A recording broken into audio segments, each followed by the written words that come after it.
इस दुनिया में जब भी रहो ना तो ऐसे लोगों के साथ रहो जो एनर्जेटिक है। और जो आदमी नया चीज करने के फिराक में रहेगा वो गुटखा खाने वाले के साथ रहेगा, उस लड़के के साथ रहेगा जो इंस्टाग्राम में अश्लील रील्स बनाता हो। इस किताब में भी एनर्जी है। अगर इस किताब के कंपैरिजन में मैं अपनी एनर्जी को कंपेयर करूँ ना तो मेरे अंदर बहुत ही कम एनर्जी है, और इसके कॉन्टेक्ट में अगर मैं रहता हूँ तो इसका एनर्जी मेरे और फ्लो होना, बहना शुरू हो। इस दुनिया में आप जिन लोगों के साथ रहते हो ये जानकारी हमारे पास होना बहुत ही जरूरी है।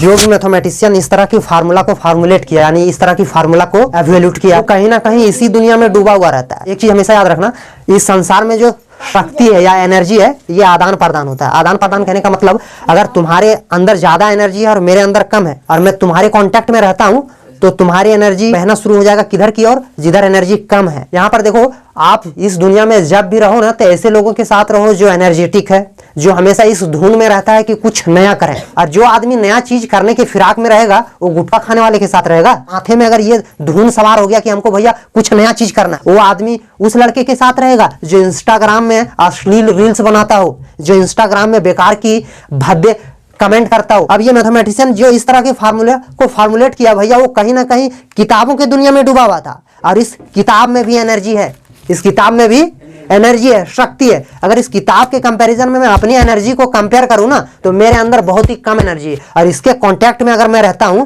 तो इसका एनर्जी मेरे और फ्लो होना, बहना शुरू हो जाएगा। यानी इसका एनर्जी मेरे अंदर आया, एनर्जी मतलब शक्ति।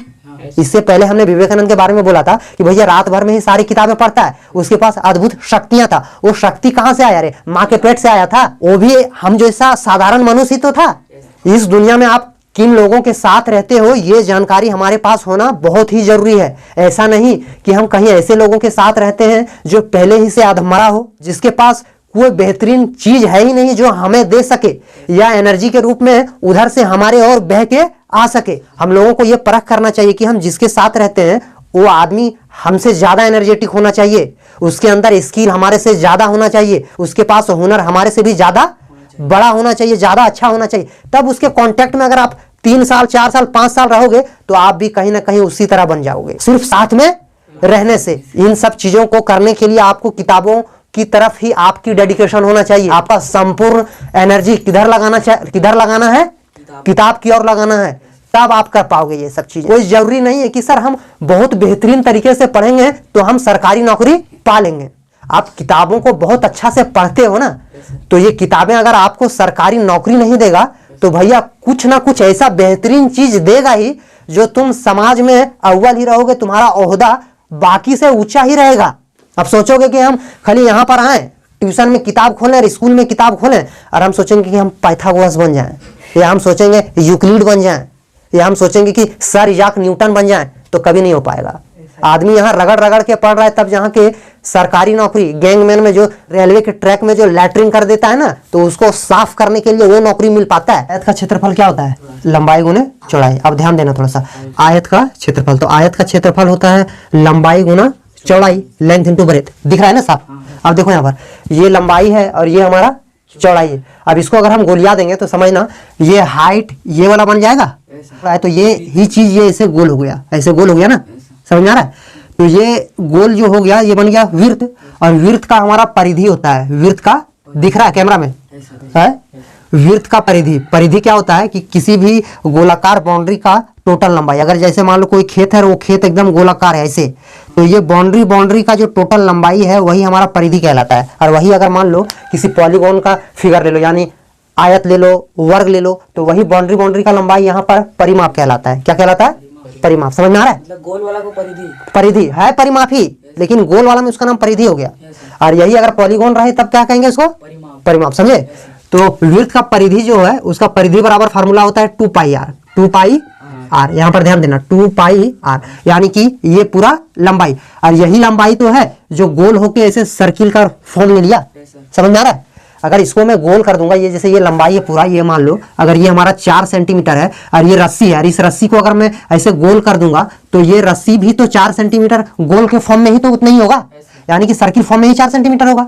तो अगर यही वाला अगर यहाँ गोल हो गया तो ये भी कितना होगा? 4 सेंटीमीटर। क्या होगा? 4 सेंटीमीटर। अब इसका क्षेत्रफल यानी आयत का जो क्षेत्रफल निकालोगे तो क्षेत्रफल मतलब ये पूरा कितना जगह घेरा, यही ना? समझ आ रहा है? अब इसका क्षेत्रफल और इसको अगर गोलियां दिए तो यही वाला आयत ये वाला हो गया, ये वाला, समझ गए। अब इसका हाइट दिया हुआ है तो हम जानते हैं आयत का क्षेत्रफल लंबाई गुने चौड़ाई। यहाँ पर लंबाई क्या है, यही लंबाई बन गया 2 पाई आर। क्या बन गया, तो यहाँ पर लिखोगे 2 पाई आर, क्योंकि वृत्त का परिधि बराबर 2 पाई आर। 2 पाई आर कहने का मतलब ये गोलाकार लेंथ की लंबाई, ठीक है। और यहाँ पर चौड़ाई हमारा क्या है, ये चौड़ाई है, यही चौड़ाई, तो यहाँ पर हाइट का फॉर्म ले लिया, ऊंचाई का रूप ले लिया, तो यहाँ पर हमने h कर दिया, यानी 2 pi R H. 2 pi R H कहने का मतलब वक्र पृष्ठीय क्षेत्रफल किसका, बेलन का। और बेलन का वक्र पृष्ठीय क्षेत्रफल की बात जब बोला जाए तो समझना कि सिर्फ इतना ही एरिया, बस इतना, ये ऊपर वाला जो सर्किल है ये एरिया छोड़कर ये दोनों एरिया, समझे कि नहीं समझे, कहीं दिक्कत है। जैसे अगर मान लो ये बेलन है, बेलन है तो देखना ऊपर भी एक ढक्कन है और नीचे भी एक ढक्कन है। हमको ये दोनों ढक्कन का क्षेत्रफल नहीं लेना है, बस हम सिर्फ डब्बा का चारों साइड का क्षेत्रफल लेंगे। अगर मान लो कि ये डब्बा है, मान लो ऊपर भी ढक्कन नीचे भी ढक्कन, हम ऊपर ढक्कन नीचे ढक्कन का क्षेत्रफल नहीं लेंगे, बस सिर्फ ये वाला एरिया लेंगे, सिर्फ ये वाला, समझ में आया। बोतल नाम ऊपर भी सर्किल नीचे भी सर्किल, हम इसका एरिया नहीं लेंगे, बल्कि सिर्फ ये वाला एरिया लेंगे।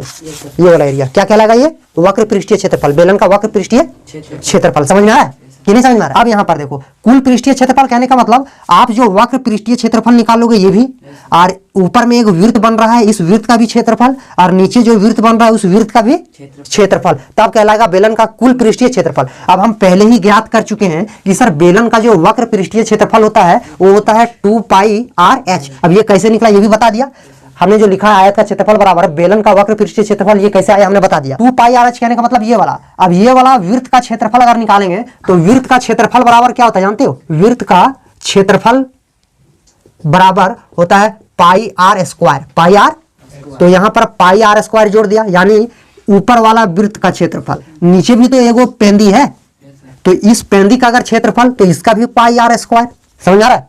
अब पाई आर स्क्वायर कितना पाई आर स्क्वायर हुआ, तो यहाँ पर लिखेंगे 2 pi R H plus pi R square, यानी कि 2 पाई आर स्क्वायर। अब ध्यान दो 2 पाई आर कॉमन आएगा, तो 2 पाई आर को अगर मैं कॉमन लूंगा तो यहाँ पर क्या बचा, सिर्फ ध्यान से देखो सिर्फ h बचा, प्लस यहाँ पर 2 पाई आर बाहर निकल गया तो यहाँ क्या बचा, r बचा, यानी कि बेलन का कुल पृष्ठीय क्षेत्रफल 2 pi R into H plus R. कैसे निकला समझ गया।